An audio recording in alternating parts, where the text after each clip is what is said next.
নমস্কার, আপনারা দেখছেন স্পষ্ট বার্তা।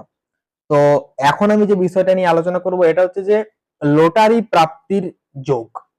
ধরুন আমাদের যে সমাজ, এই সমাজে অনেক মানুষ তারা কিন্তু মনে মনে তাদের একটা সুপ্ত ইচ্ছা, সুপ্ত বাসনা, যাই বলি না কেন, এটা কিন্তু থাকে। সেটা কি না, তারা মনে মনে ভাবে যে আমার ভাগ্যে কি কোনো লটারি যোগ নেই, বা আমি কি লটারির মাধ্যমে বড়লোক হতে পারি।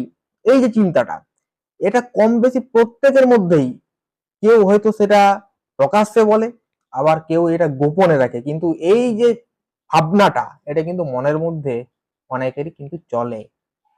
তো এই যে জ্যোতিষশাস্ত্র, এই জ্যোতিষশাস্ত্র কি বলে এই লটারি নিয়ে, যে লটারি কাদের পড়তে পারে বা কাদের পড়বে না। তো দেখুন, লটারি তো সমাজের অনেক মানুষই কাটে, তো তাই বলে কি সবার লটারি পড়ে যায়? হয়তো 100 জন লটারি কাটে, তার মধ্যে একজনের পড়ে, 99 জনের কিন্তু পড়ে না। কিন্তু ওই যে একজনের পড়লো, ওই একজনকে দেখেই কিন্তু 100 জন দৌড়াতে থাকে, যে হয়তো যদি আমার ভাগ্যে পড়ে যায়। তো জ্যোতিষশাস্ত্র কি বলে দেখুন, যে এই যে লটারি, এই লটারির পেছনে কিন্তু মেনলি একটা প্ল্যানেট বা একটা গ্রহ কিন্তু জড়িয়ে আছে। তো সেই গ্রহটা কে? না, সেই গ্রহটা হচ্ছে একটি রহস্যময় গ্রহ, কেতু। অর্থাৎ যার হরস্কোপ, যার হস্ত করতল কেতু গ্রহটা যত বেশি শুভ, তার লটারি পাওয়ার চান্স কিন্তু তত বেশি।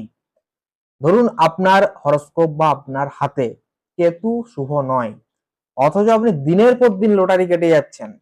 আপনার এমন একটা পরিস্থিতি এসে গেছে যে ঘরের ঘটি বাটি ইত্যাদি সমস্ত কিছু বিক্রি করে আপনি লটারি কাটছেন, ওই যে লটারির নেশা আপনার পেয়ে বসেছে, কিন্তু আপনি পাচ্ছেন না।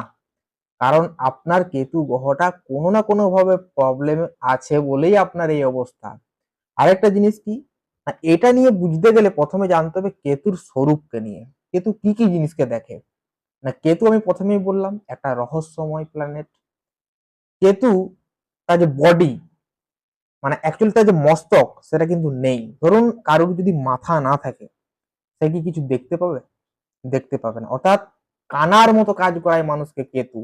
কেতু যার যত নেগেটিভ, সেই ব্যক্তি কানার মতো কিন্তু কাজ করে। কোনো জিনিসকে করার পূর্বে সে কিন্তু একটুও ভাববে না, একটু বিবেচনা করবে না, সে একটা হুট করে সিদ্ধান্ত নিয়ে নেবে, এবং যার পর সেই সিদ্ধান্তটা নিয়ে পরে পস্তাবে। এরপর ধরুন যার লটারি পড়ছে না, তার আমি বললাম যে কেতু ড্যামেজ আছে, তো কেতু ড্যামেজ আছে বলেই তো সে কানার মতো কাজ করছে। এই যে আমার আরো পড়বে, আরো পড়বে, আমার আজকে পড়েনি তো কি হয়েছে, নেক্সট দিন পড়বে, এই যে দিনের পর দিন কাটতে থাকা একটা লোভের পেছনে, এটা কিন্তু মেনলি দায়ী হচ্ছে এই কেতু। আবার ধরুন কেতু খারাপ থাকলে আরো কি কি জিনিস করায়, না সে মানুষের সাথে কমিটমেন্ট রক্ষা করতে পারবে না, এবং কমিটমেন্ট রক্ষা না করার জন্য তার কিন্তু গুপ্ত শক্তি সে নিজেই তৈরি করে নেবে। এটা কেতুর নেগেটিভের এফেক্ট। তো আজকে তো আমি কেতুর নেগেটিভ বিষয়কে নিয়ে আলোচনা করব না, আমি লটারিকে নিয়ে আলোচনা করব। আবার ধরুন কেতু খুব ভালো, সে কিন্তু দেখবেন লটারি পাচ্ছে, লটারি পেয়েছে, এবং একটা জিনিস আপনারা খেয়াল করে দেখবেন, যারা ওই লটারি বা জুয়া বা যাই বলুন না কেন, বিভিন্ন জায়গায় যে মেলাতলে বসে দেখবে অনেকেই যে ধান্ডি খেলে, যে ডিম, তাদের দেখবেন মাথার মধ্যে একটা ক্যালকুলেশন কিন্তু কাজ করে। ধরুন ওখানে অনেকজন দাঁড়িয়ে আছে, হুট করে একটা ব্যক্তি এলো, সে দেখবেন হুট করে কিন্তু জিতে গেল। আমরা মনে হচ্ছে যে সে হুট করে জিতে গেল, কিন্তু আসলে সে হুট করে জিতেনি, সে কিন্তু ওটা ক্যালকুলেশন করে নিয়েছে আগে, যে এইটা দানটা পড়তে পারে, বা লটারিতে আজকে এই টিকিটটা খেলেছে, ভবিষ্যতে এই টিকিটটা খেলতে পারে, সকাল 8টায় এই টিকিটটা খেলেছে, তো বিকাল 4টায় এই টিকিটটা খেলবে। এই যে ক্যালকুলেশন করার ক্ষমতা, এটা কিন্তু দেয় কেতু। অর্থাৎ যার কেতু যত স্ট্রং, তার ভিতরে ভিতরে ক্যালকুলেশন করার ক্ষমতাও কিন্তু তত বেশি। যার কেতু যত শুভ, সে লটারিতে তত বেশি সাকসেসফুল। এরপর আপনি বলতে পারেন যে কেতু শুভ থাকলে না হয় লটারি প্রাপ্তি হবে, তো আমি বুঝবো কেমন করে আমার কেতুটা কেমন আছে, ভালো না খারাপ? তো এই বিষয়ে কিছু কিছু ইঙ্গিত আমি আপনাদেরকে দিয়ে রাখি, তো আপনারা দেখুন। যদি দেখেন, প্রথমে আমি শারীরিক ভাবে বলি, যদি দেখেন যে আপনার শরীরে কোনো মতেই অ্যালার্জি কমছে না, মানে আপনার অ্যালার্জি লেগেই আছে, সেটা বিভিন্ন রকমের অ্যালার্জি হতে পারে, তাহলে আপনি বুঝে নেবেন আপনার কেতু কিন্তু ভালো নেই, আপনি ওদিকে যাবেন না। এটা হচ্ছে প্রথম ইঙ্গিত, একটা শারীরিক ভাবে বললাম। দ্বিতীয়ত, আপনি যদি দেখেন যে আপনার গুপ্ত শত্রু আছে প্রচুর, আপনি যাই করুন না কেন আপনার শত্রুতে পরিণত হয়ে যাচ্ছে সকালে, তাহলে বুঝে নেবেন আপনার কেতু ড্যামেজ আছে, আপনি ওই লটারির দিকে যাবেন না। এরপর বুঝবেন কেতু ভালো কি করে আছে না, আপনার যে হরোস্কোপ, যদি আমি হরোস্কোপ অ্যানালিসিসে আসি, সেই হরোস্কোপ অ্যানালিসিসে যদি দেখা যায় যে আপনার কেতুটা একাদশে আছে, অর্থাৎ 11 নম্বর ঘরে, তো সেই 11 নম্বর ঘর থেকে কিন্তু আমরা আয় হিসাব করি।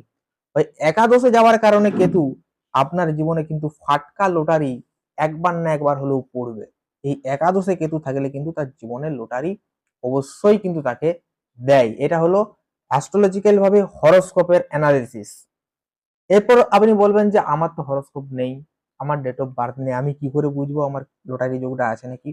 এরপর দেখুন আপনার হস্ত করতল। তো আপনার যে হাতটা এইভাবে দেখাচ্ছি, দেখুন এই যে হাতের যে মিডিল পোর্শনটা, এই মিডিল পোর্শনে যদি দেখেন যে কারোর চতুষ্কোণ চিহ্ন রয়েছে, কারোর বক্স চিহ্ন রয়েছে, তাহলে আপনি বুঝে যাবেন যে আপনার কেতু কিন্তু স্ট্রং আছে, তো লটারিতে কিন্তু আপনি লাভবান হতে পারেন।